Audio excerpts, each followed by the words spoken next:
going to show you guys how to make French macaroons.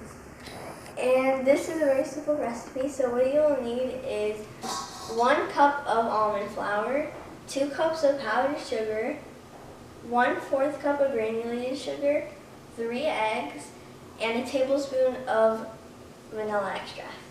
And you also need a sifter, a whisk, and a bowl, and an electric mixer. So yeah, let's just get started. Alright, so the first thing you're going to do is you're going to take your powdered sugar and you're going to put it in here. And then you're going to sift that. Alright, so once we sifted all of that, we're going to sift the almond flour. I'm actually using almond meal for this.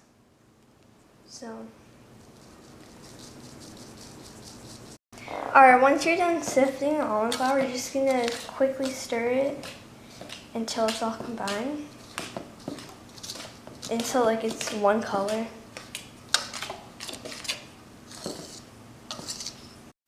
Alright, so what we're first going to do is you can do it in here or in a separate bowl. We are going to use the egg whites of the 3 eggs. So this is how we do it.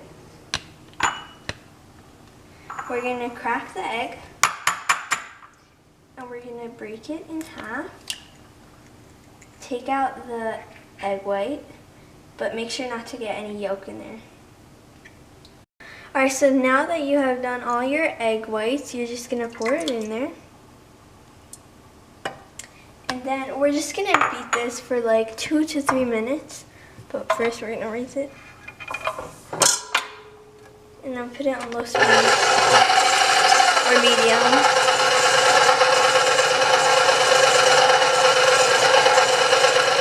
So now you're just going to beat these eggs until they're all light and frothy.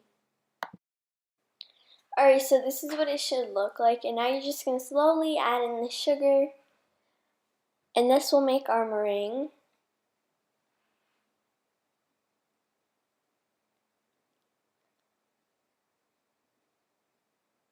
You could add it all at once, but it won't like combine that well. Alright, so this is what it should look like when you're almost done whipping it. It should be like a light white, like fluff. And when you're done, it should be like stiff peaks. Alright, so this is what it should look like when you're done with the meringue. And I'm just going to take out the tool and I'm just going to pat to bring the bowl down and then like scrape off any meringue that's left on the tool until there's no meringue wasted. So now is the ultimate test. We are going to flip over the meringue, and if it does not budge at all, that means your meringue is ready. So mine did not budge at all, which means it is ready. So now we're going to pour in half at a time of our mixture of almond flour and powdered sugar. So this part's very tricky, but we're going to fold it with a spatula, and we are going to fold it. The hard part about this is that if you undermix, your macaroons will crack in the oven. But if you overmix, it will be flat and not have the little feet of a true macaroon. So this part, you get used to it once you've made it like 3 or 4 times. This is like my 8th time making macaroons, so I got the hang of it a long time ago. But I'm just going to mix it in until I add my other half of the mixture. And this part is very important, so this might be the most important part of the macaroon process. So in a little bit, I'm going to add my second half. And also, I forgot to mention this, but you also need a piping bag. But yeah, I'm going to add the other half of the mixture and then fold that in until it's all well combined. So yeah, I'm almost done making it. It should get harder and harder. My hand was cramping, but it's alright. So here's what it should look like. And now we are going to add our teaspoon of the vanilla extract, and we're going to pour it in so it gives us some flavor. Without this, it would just be plain. And I'd recommend putting this in when you're still mixing so that you don't overmix. That's what I was doing. So it will dye your batter a little bit, but it's not too drastic. So you know when your macaroons are ready and not under or over mixed when you take some batter on your spatula, like shown, and it pours down like porridge, and slow but thick and like still batter, that means it's ready. Then next after this, if you need someone's help, my mom is helping me right now. I'm putting the batter in the piping bag. This part was a disaster, I have to say, but we pulled through it and made some awesome macaroons at the end of this. So, yeah. Okay, now this is me piping out the macaroons, and I have a big pan with some parchment paper on it, and I'm just squeezing out little 1-inch circles, and this was literally the most difficult part, but it was the funnest in my opinion, and I had really fun piping out the batter. Honestly, if you're a true baker, this might be the funnest part for you too, because it's just so fun. I don't know why, seeing the little macaroons grow, it's so cute. I don't know why.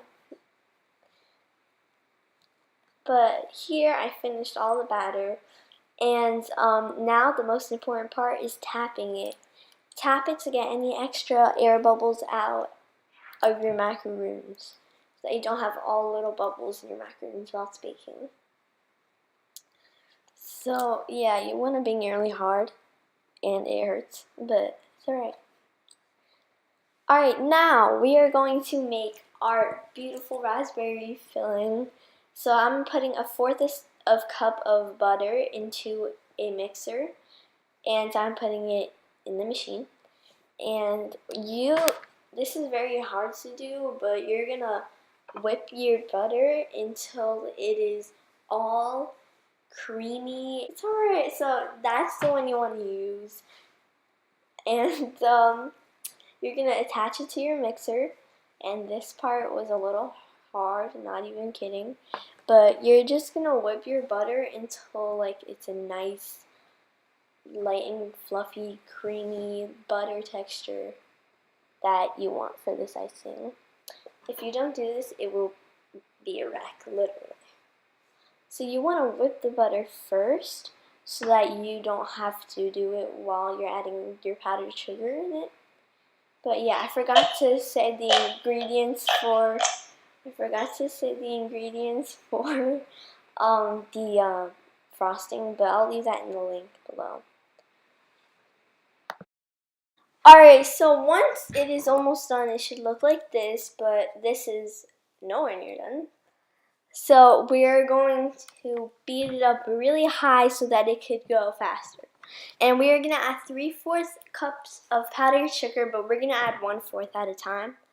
And this part, I kind of hit it on the metal thing, but it's alright. This part was really hard because I packed it in so that it wouldn't fall out, but that was a bad idea. See, this part was really hard to mix in because the butter wasn't fully fluffed up, but I just decided to do it with my finger because it was not coming out. So I let it mix a little bit so that it could actually incorporate, and then I could add the next fourth and then the next one.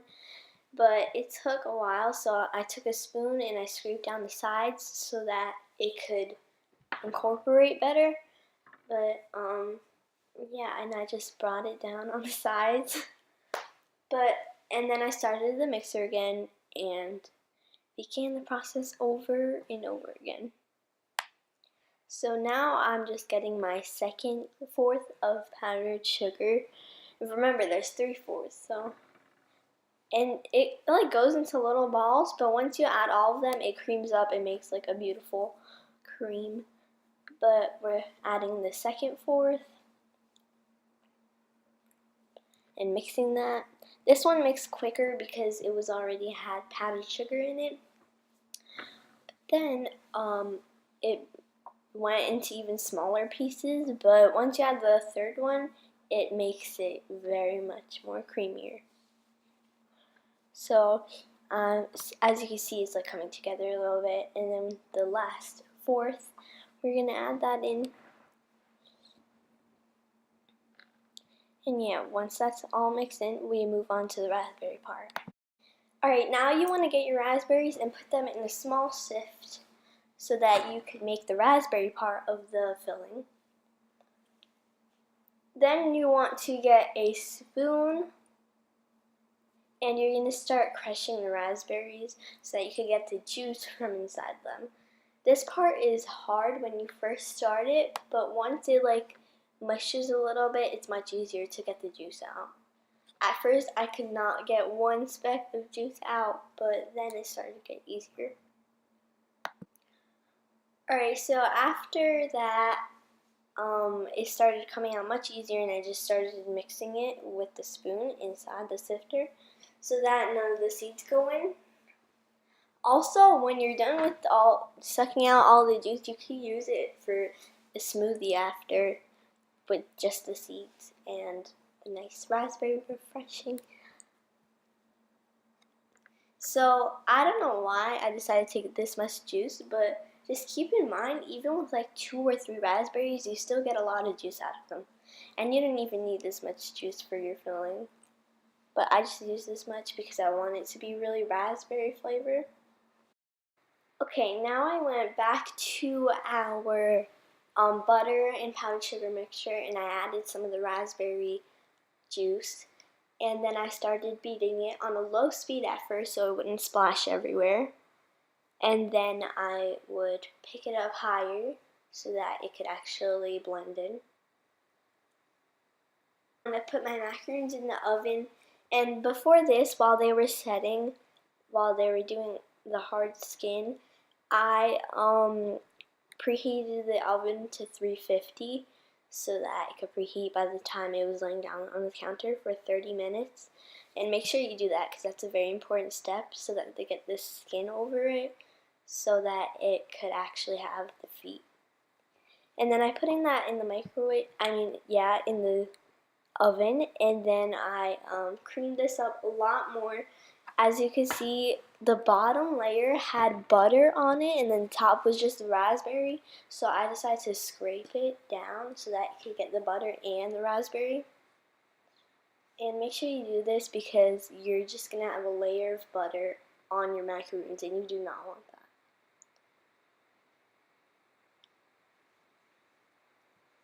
So after I'd done that, I took the macaroons out of the oven and I placed them so that they're both the same size on both sides. And I also put the buttercream into a piping bag so it was easier to pour it out.